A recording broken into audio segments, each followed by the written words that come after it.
Hello, good morning, student of 9th class. On today, I am going to start exercise 4.3 of chapter linear equation in two variables. Now, let's start.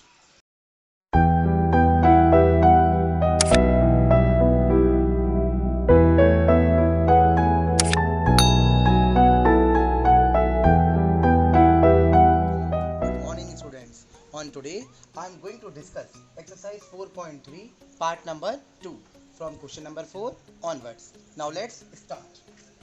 The taxi fare in a city is as follows. For the first kilometer, the fare is rupees 8, and for the subsequent distance, it is rupees 5 per kilometer. Taking the distance covered as x kilometer and the total fare as rupees y. Write a linear equation for this information and draw its graph. So students, please try to understand what the concept giving to you. Taxi fare माने होता है बेटा किराया। जो taxi वाले का किराया था शहर का वो इस तरीके से था कुछ कि पहले किलोमीटर का जो किराया था वो 8 रुपये। ठीक है, अगर तुम पहले किलोमीटर जाओगे तो पहले 8 रुपये लूँगा और फिर उसके बाद जितना भी किलोमीटर तुम जाओगे, ठीक है, पहले किलोमीटर के बाद 2 किलोमीटर जाओ आगे या 4 किलोमीटर जाओ, जितना भी जाओ, सब्सिक्वेंट का मतलब होता है पश्चात का, पश्चात मतलब एरो बाद का, ठीक है, सब्सिक्वेंट। और जो बाद का डिस्टेंस है वो 5 रुपये के हिसाब से आपसे वसूला जाएगा। Taking the distance covered is x kilometre. तो सपोज करिए बेटा कि टेकिंग द डिस्टेंस जो है वो आप इसे x किलोमीटर मानिए और टोटल किराया मानिए y। तो आपको डिस्टेंस x मानते हुए और टोटल किराया y मानते हुए आपको एक लीनियर इक्वेशन बनानी है, एक रेखीय समीकरण बनानी है इस इंफॉर्मेशन के थ्रू।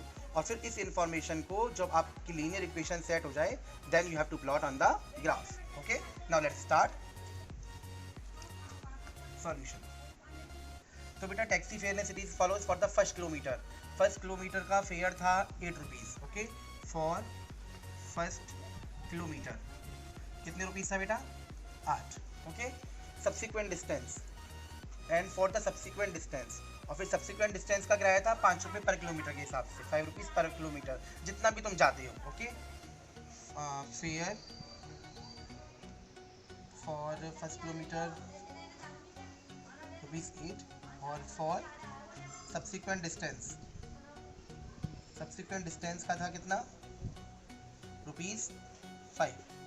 ठीक है, पहले किलोमीटर का जो किराया लेगा वो 8 रुपये लेगा फेयर का, और ये इन केस ऑफ फेयर, ये फेयर के लिए बेटा ध्यान रखना, ठीक है, और बाकी के लिए 5 रुपये। अब टोटल डिस्टेंस जो है हमारा वो कितना है? Distance covered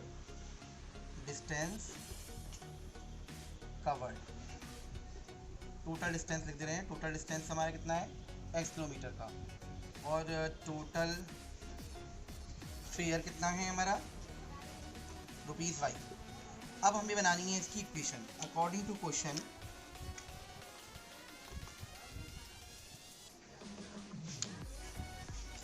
we are seeing that equation क्या बनेगी बेटा? टोटल किराया हमारा है y, ठीक है।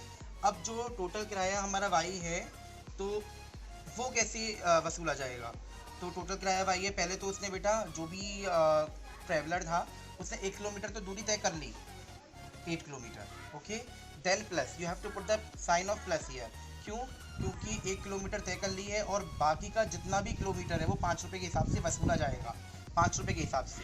टोटल डिस्टेंस का जितना भी हमारा डिस्टेंस कवर करेगा वो डिस्टेंस है हमारा x किलोमीटर, उसका 5 रुपये के हिसाब से। लेकिन 1 किलोमीटर उसने यहाँ पर दे दिया पेमेंट, ठीक है, 8 किलोमीटर उसने कवर कर दिया तो 1 माइनस कर दिया यहाँ पर।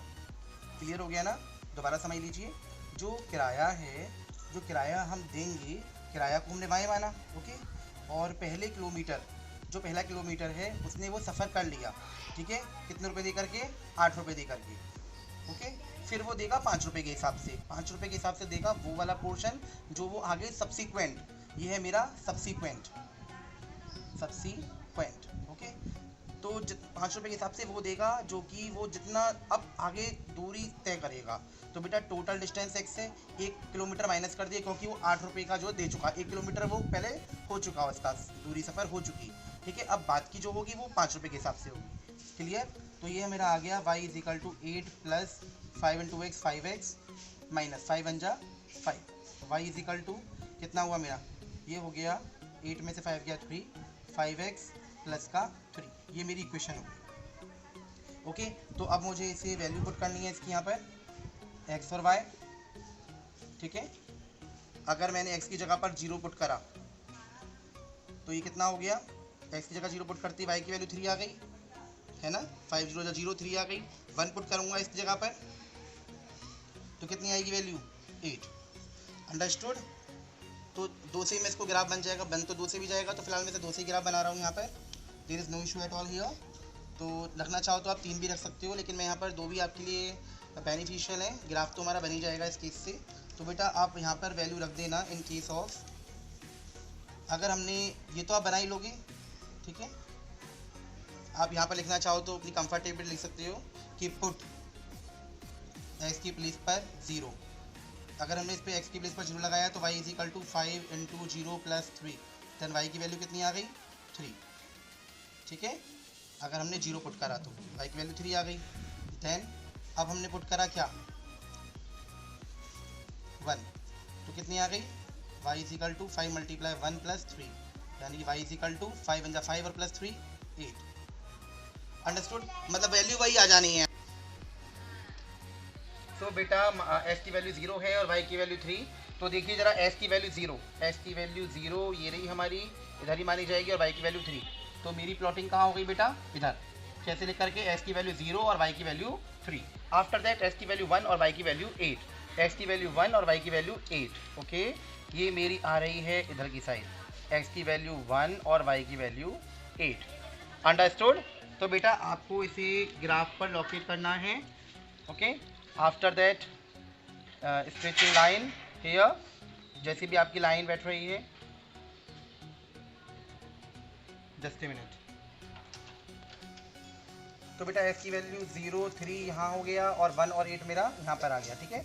s का 1 और y का 8। आफ्टर दैट हमारी एक लाइन इस तरीके से ड्रॉ हो जानी है, ठीक है। आप रूलर से खींचेंगे, बिल्कुल सीधी खींच जाएगी, जैसे भी खींचेगी आपकी ये सीधी लाइन आएगी बिल्कुल। एक्चुअल में मेरे पास तो रूलर नहीं है, तो मैंने बिना रूलर के हेल्प से खींची है। आप रूलर से खींचोगे तो बिल्कुल लाइन आपकी बिल्कुल बेटा सीधी आने वाली है। ओके, जो भी लाइन आएगी। तो यहाँ पर हम प्रेजेंट कर देंगे हमारी कौन सी इक्वेशन दी है, y is equal to 5x plus 3। ये मेरा पॉइंट A है, ये मेरा पॉइंट B, और यहाँ पर ये मेरी इक्वेशन सेट कर रही है किसको, y is equal to 5x plus 3। I hope आपके बहुत अच्छे से क्लियर हो गया होगा क्वेश्चन नंबर 4। अब चलते हैं question number 5। Number 5, from the choices given below, जो आपको नीचे चॉइसेस दी गई हैं, choose the equations whose graph are given in figure A and figure B. तो बेटा ये फिगर ए है, ओके, ये फिगर बी। तो बेटा आपको इक्वेशंस इसमें से बतानी है कि कौन सी इक्वेशन इस ग्राफ की सुटेबल रहेगी, और इस ग्राफ की कौन सी इक्वेशन इसमें सेट बैठ रही है। ओके, तो पॉइंट है मेरा इधर -1 1, यहाँ 0 0, यहाँ x की वैल्यू 1 और -1, यानी ये x का 1 और माइनस का 1। क्लियर, या 2 है बेटा। तो बेटा y is equal to x, it means -1 और x का -1 और y का 1। ओके, अगर मैं x की जगह पर लगाता हूँ क्या, -1, और y की जगह पर 1, तो ये तो सेट ही नहीं है, पहले से ही सेट नहीं है, ठीक है।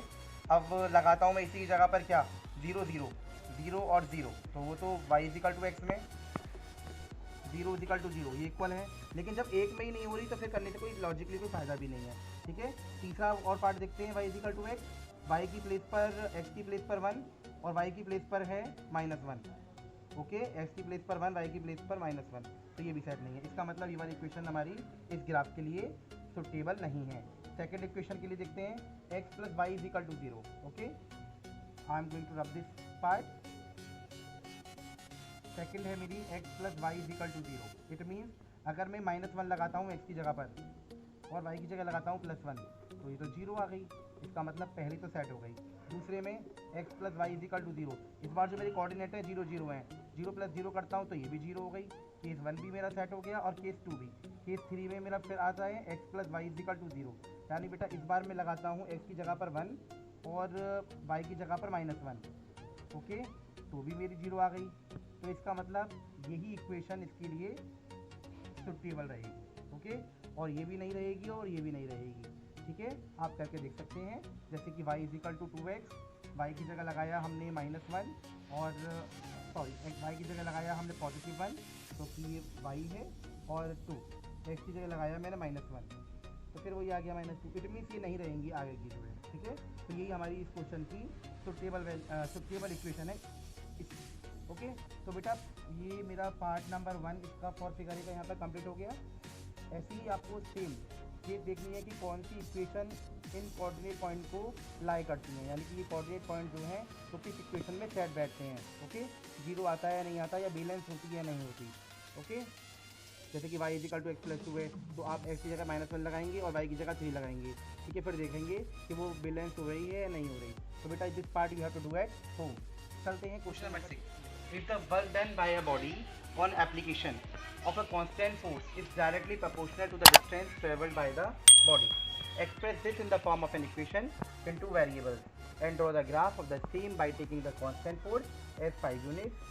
Also read from the graph the work done when the distance traveled by the body is 2 units and 0 units. तो बेटा इस क्वेश्चन में हमें देखने के लिए मिलेगा कि if the work done by a body, कि अगर हम जो वर्क डन करते हैं, ठीक है, जो वर्क डन होता है किसी भी बॉडी के थ्रू और एन एप्लीकेशन, ठीक है, जो भी हम प्रोग्राम चीज लाई जा रही है, तो ऑफ अ कांस्टेंट फोर्स, तो वो जो वर्क डन है वो प्रोपोर्शनल है हमारे डिस्टेंस ट्रेवल की। ओके, जो वर्क डन है वो प्रोपोर्शनल है किसके, डिस्टेंस ट्रेवल की। तो इसके रिगार्डिंग में आपको इक्वेशन बनानी है। तो देखते हैं बेटा कैसे। तो ये मान के चलिए लेट डिस्टेंस ट्रेवल्ड, जो डिस्टेंस ट्रेवल्ड है उसको माना आपने x किलोमीटर। ओके, और जो वर्क डन है उसको माना आपने y। अंडरस्टूड। अब ये कह रहा है कि जो वर्क डन है वो डायरेक्टली प्रोपोर्शनल है किसके, डिस्टेंस ट्रेवल्ड की। जो वर्क डन है, यानी कि वर्क डन मेरा भाई था, वो डायरेक्टली प्रोपोर्शनल है, that is the symbol of proportional.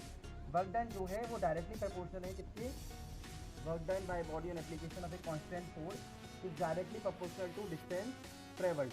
Distance है मेरा x kilometre, x kilometre. Okay, by equal. तो बेटा ये जो प्रोपोर्शनल का सिंबल है, जब इसको रिमूव करते हैं तो यहाँ पर कांस्टेंट आता है, ठीक है, जो कि आपके दिया भी हुआ है यहाँ पर work done by body on application of a constant force. Okay, तो ये हो गया मेरा कांस्टेंट फोर्स, या फिर कुछ भी लगा सकते हैं हम इस पर Px, तो इसका क्या कांस्टेंट। ओके, ये मेरा कांस्टेंट हो गया। इसको रिमूव करा, इक्वल लगाया, प्रोपोर्शनल को रिमूव करके जब इसको इक्वल करते हैं तो कांस्टेंट हो जाता है। तो ये मेरा जो कांस्टेंट है वो कितना है। ओके, कांस्टेंट है मेरा यहाँ पर, कांस्टेंट फोर्स है वो 5 यूनिट की है, 5 इंटू यहाँ पर कुछ नहीं है तो x, तो ये हो गया y इजिकल टू 5। ओके, ये मेरी इक्वेशन सेट हुई है इसके रिगार्डिंग। अब बेटा इसकी वैल्यू रखते हैं यहाँ पर x और y, दो ही हम ग्राफ बनाएंगे यहाँ पर। अगर x की जगह पर 0 रखता हूँ, ठीक है, तो y की वैल्यू भी 0 हो जाती है। अगर x की जगह पर 0 रखूँगा, ठीक है, इसके आगे का पोर्शन मैं यहाँ कर दे रहा हूँ।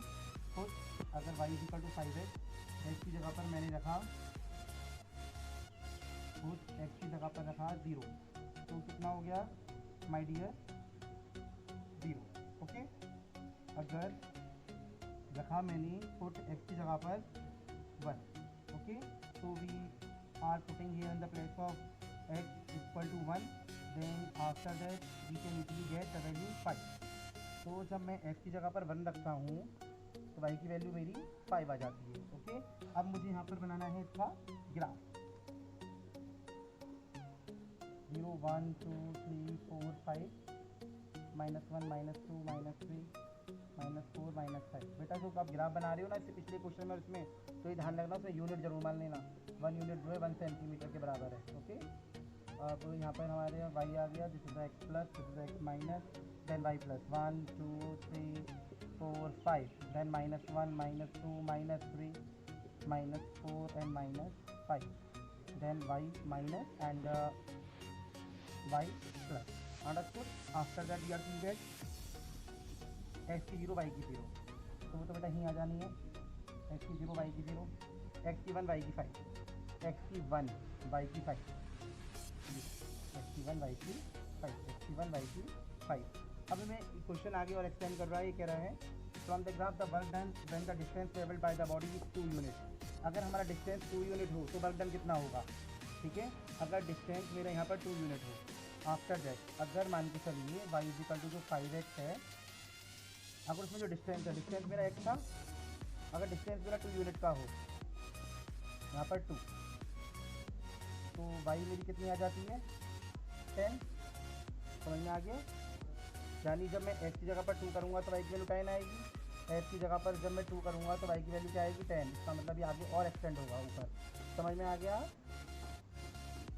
आगे बेटा एक्सटेंड होगा, मैं इस क्वेश्चन को रब करूँगा यहाँ से, कोई ग्राफ में ना ऊपर जा रहा है, ठीक है। 2 यूनिट और 0 यूनिट रखनी है मुझे इसमें, ओके।